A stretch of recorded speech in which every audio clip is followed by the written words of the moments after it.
Lunch. Via had warned me about lunch in middle school, so I guess I should have known it would be hard. I just hadn't expected it to be this hard.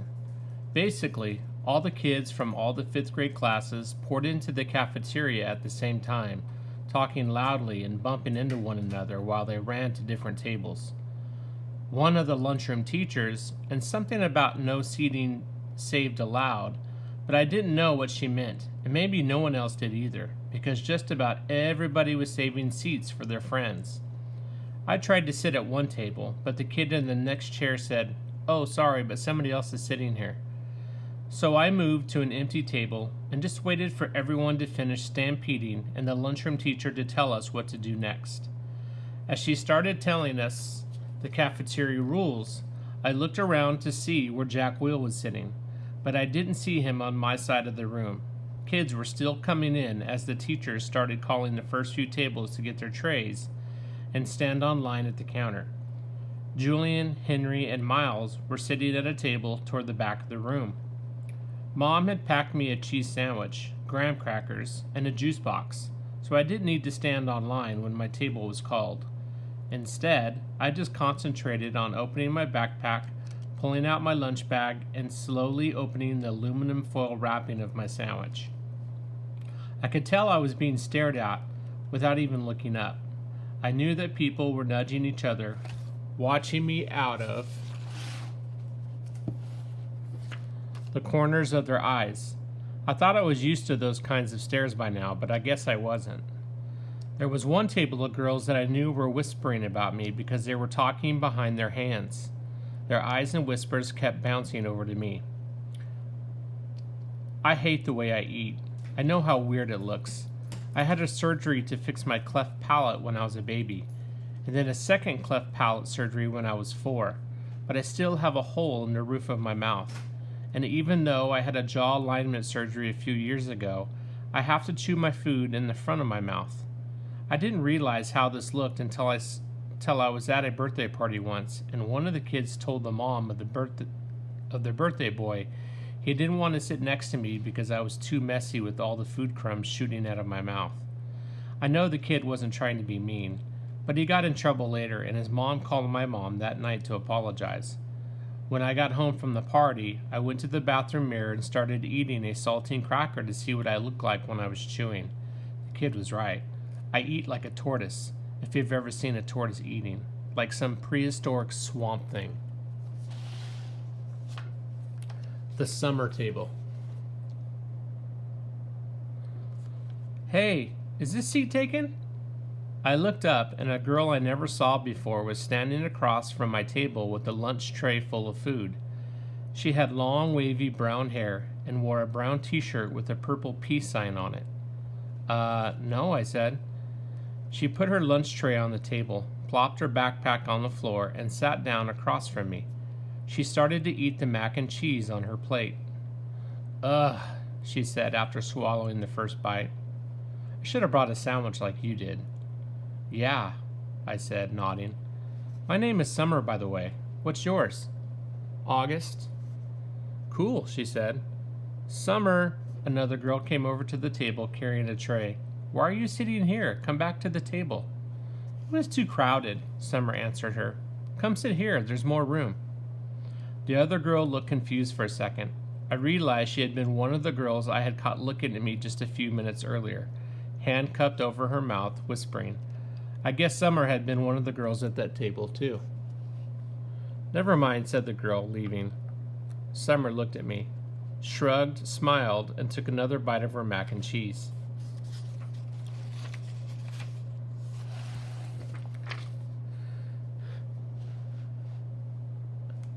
"Hey, our names kind of match," she said, as she chewed.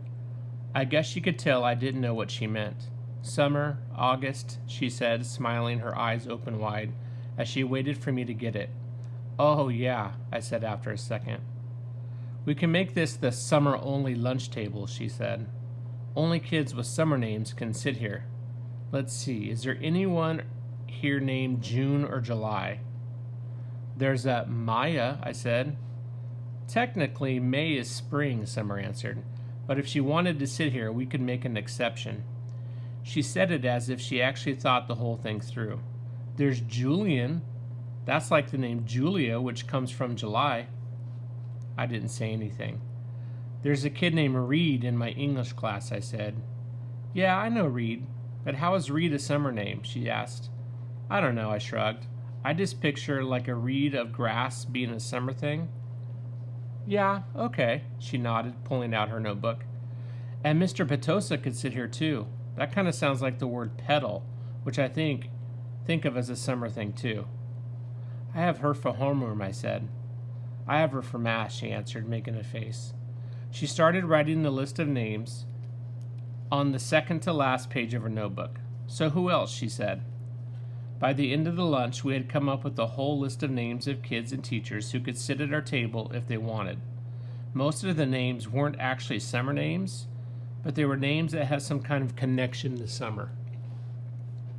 I even found a way of making Jack Will's name work by pointing out that you can turn his name into a sentence about summer, like Jack will go to the beach, which Summer agreed worked fine.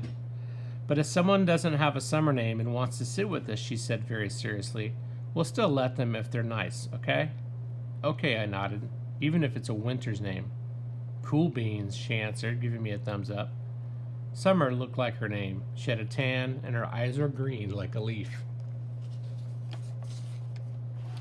1 to 10. Mom always had this habit of asking me how something felt on a scale of 1 to 10. It started after I had my jaw surgery, when I couldn't talk because my mouth was wired shut.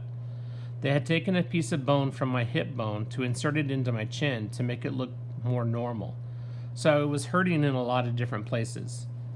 Mom would point to one of my bandages, and I would hold up my fingers to show her how much it was hurting. 1 meant a little bit. 10 meant so much. Then she would tell the doctor when he made his rounds what needed adjusting or things like that. Mom got very good at reading my mind sometimes. After that, we got into the habit of doing the 1 to 10 scale for anything that hurt. Like if I just had a plain old sore throat, she'd ask 1 to 10, and I'd say 3, or whatever it was. When school was over, I went outside to meet Mom, who was waiting for me at the front entrance like all the other parents or babysitters. The first thing she said after hugging me was, So, how was it, 1 to 10? 5, I said, shrugging, which I could tell totally surprised her. Wow, she said quietly, that's even better than I hoped for. Are we picking up Via? Miranda's mother is picking her up today. Do you want me to carry your backpack, sweetness? We had started walking through the crowd of kids and parents, most of whom were noticing me, secretly pointing me out to each other. I'm fine, I said. It looks too heavy, Augie. She started to take it from me. Mom, I said, pulling my backpack away from her. I walked in front of her through the crowd. See you tomorrow, August. It was Summer. She was walking in the opposite direction. Bye, Summer, I said, waving at her. As soon as we crossed the street and were away from the crowd, Mom said, Who was that, Augie? Summer. Is she in your class? I have lots of classes. Is she in any of your classes? Mom said. I don't know. Mom waited for me to say something else, but I just didn't feel like talking. So it went okay, said Mom. I could tell she had a million questions she wanted to ask me. Everyone was nice. Did you like your teachers? Yeah. How about those kids you met last week? Were they nice? Fine. Jack hung out with me a lot. That's so great, sweetie. What about the boy Julian? I thought about that Darth Sidious comment. By now it felt like that had happened 100 years ago. He was okay, I said. And the blonde girl, what was her name? Charlotte, Mom. I said everyone was nice already. Okay, Mom answered. I honestly don't know why I was kind of mad at Mom, but I was. We crossed Amesforth Avenue, and she didn't say anything else until we turned onto our block. So, Mom said, how did you meet Summer if she wasn't in any of your classes?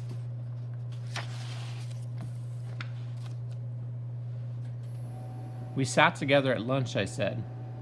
I had started kicking a rock between my feet like it was a soccer ball, chasing it back and forth across the sidewalk. She seems very nice. Yeah, she is. She's very pretty, Mom said. Yeah, I know, I answered. We're kind of like Beauty and the Beast.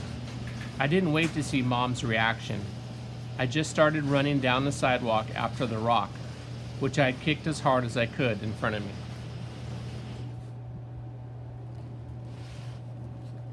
Padawan. That night, I cut off the little braid on the back of my head. Dad noticed first. Oh, good, he said. I never liked that thing. Via couldn't believe I had cut it off. That took you years to grow, she said, almost like she was angry. Why did you cut it off? I don't know, I answered. Did someone make fun of it? No. Did you tell Christopher you were cutting it off? We're not even friends anymore. That's not true, she said. I can't believe you would just cut it off like that, she added snottily, and then practically slammed my bedroom door shut as she left the room.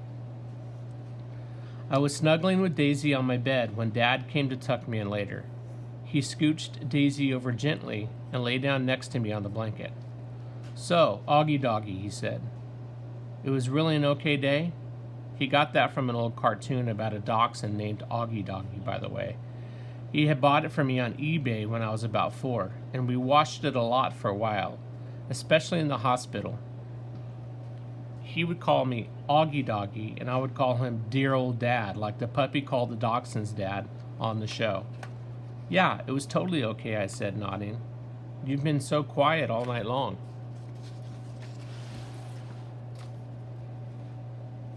I guess I'm tired. It was a long day, huh? I nodded. But it was really okay? I nodded again. He didn't say anything, so after a few seconds I said, It was better than okay, actually. That's great to hear, Augie, he said quietly, kissing my forehead. So it looks like it was a good call Mom made. You're going to school. Yeah, but I could stop going if I wanted to, right? That was the deal, yes, he answered. Though I guess it would depend on why you wanted to stop going, you know. You'd have to let us know. You'd have to talk to us and tell us how you're feeling, and if anything bad was happening, okay? You promise you'll tell us? Yeah. So can I ask you something? Are you mad at Mom or something? You've been kind of huffy with her all night long.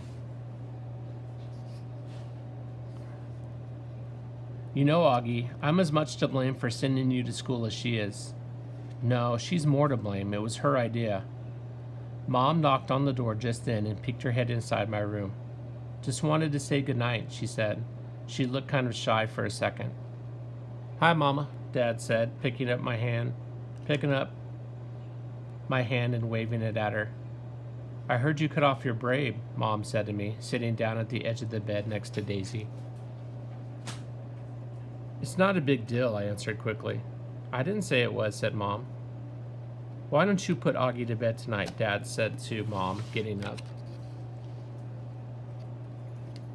I've got some work to do anyway. Good night, my son. That was another part of the Augie Doggy routine, though I wasn't in the mood to say goodnight, dear old Dad. I'm so proud of you, said Dad, and then he got up out of the bed. Mom and Dad had always taken turns putting me to bed.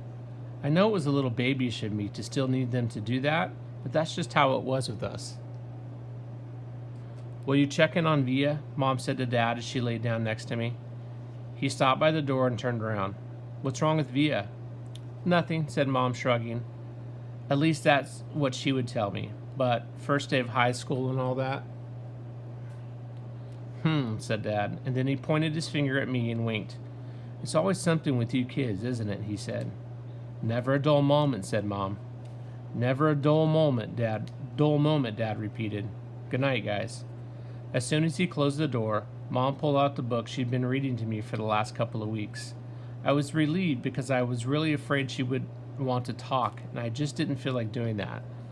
But Mom didn't seem to want to talk either. She just flipped through the pages until she got to where we had left off. We were halfway through The Hobbit. Stop, stop, shouted Thorin, said Mom, reading aloud. But it was too late. The excited dwarves had wasted their last arrows, and now Now the bows that Bjorn had given them were useless.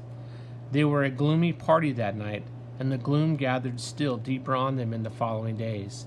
They had crossed the enchanted stream, but beyond it the path seemed to straggle on just as before, and in the forest they could see no change. I'm not sure why, but all of a sudden I started to cry. Mom put the book down and wrapped her arms around me. She didn't seem surprised that I was crying. "It's okay," she whispered in my ear. "It'll be okay." "I'm sorry," I said between sniffles. "Shh," she said, wiping my tears with the back of her hand. "You have nothing to be sorry about." "Why do I have to be so ugly, Mommy?" I whispered. "No, baby, you're not. I know I am." She kissed me all over my face. She kissed my eyes that came down too far. She kissed my cheeks that looked punched in. She kissed my tortoise mouth. She said soft words that I know were meant to help me, but words can't change my face. So one thing to think about after you read this is put yourself in Augie's shoes.